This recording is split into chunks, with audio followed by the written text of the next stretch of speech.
Are you wondering what friends with benefits actually means? Perhaps you've heard the term come up in movies and TV shows, or have seen the acronym FWB and were unsure what kind of relationship that was. Maybe you are simply trying to determine if it's the right situation for you.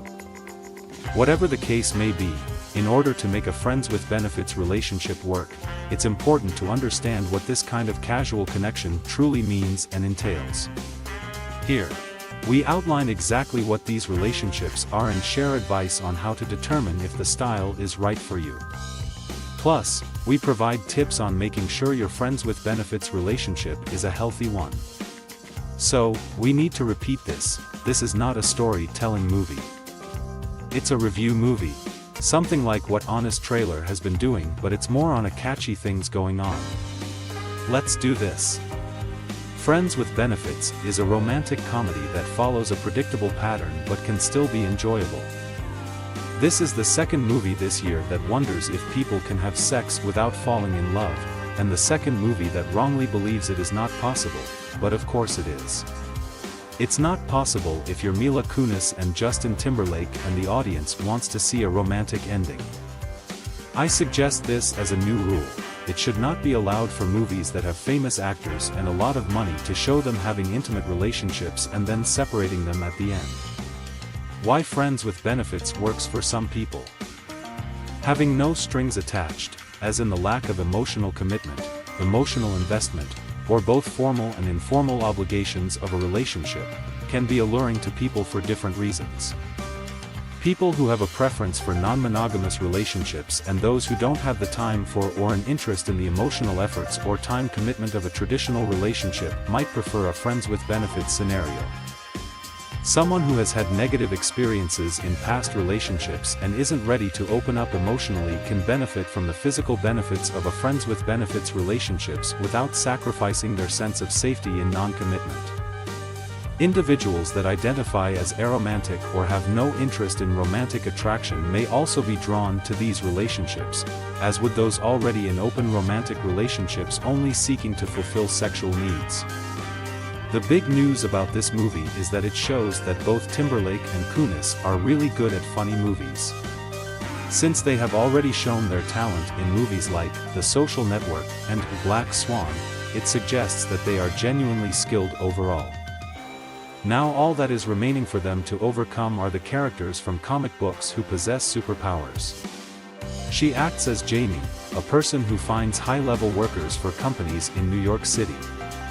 He acts as Dylan, a very successful art director for a website that is visited by 6 million people every month.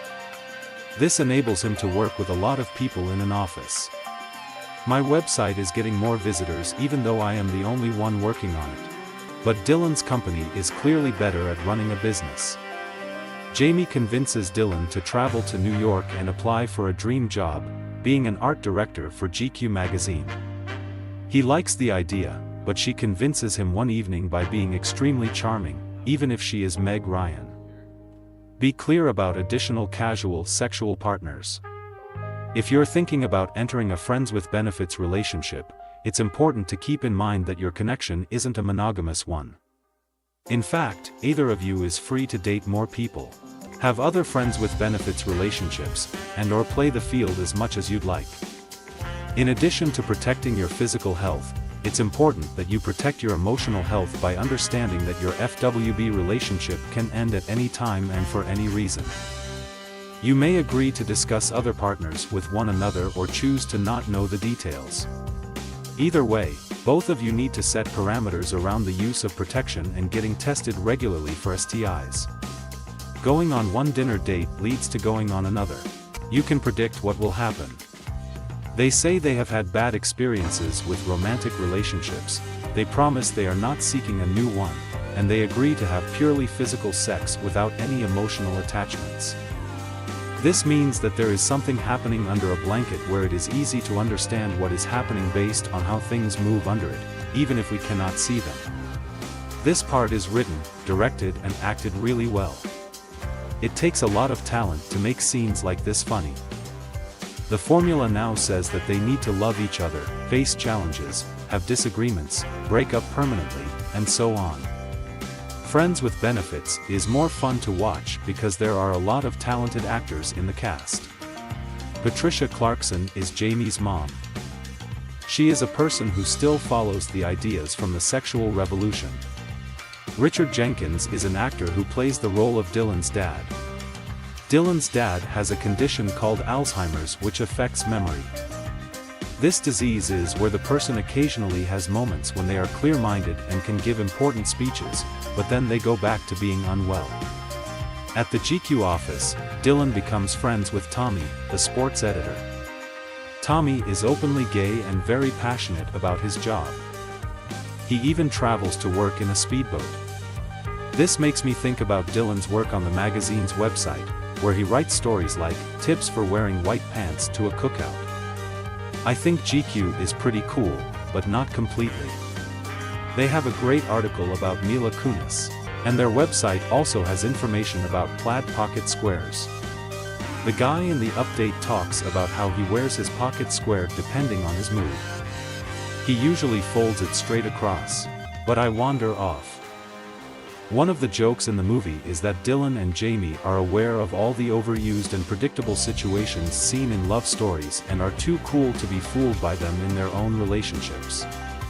This doesn't really stop us from seeing that their own lives are like a romantic movie. I suppose that's part of the job.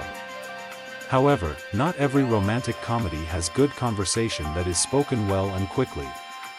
Kunis talks quickly in the beginning scenes like she's acting Juno, and Timberlake keeps up easily. In a basic way, I just liked watching them. That was kind of sufficient. So, until next time, take care, stay awesome, and keep spreading the positivity. See you soon.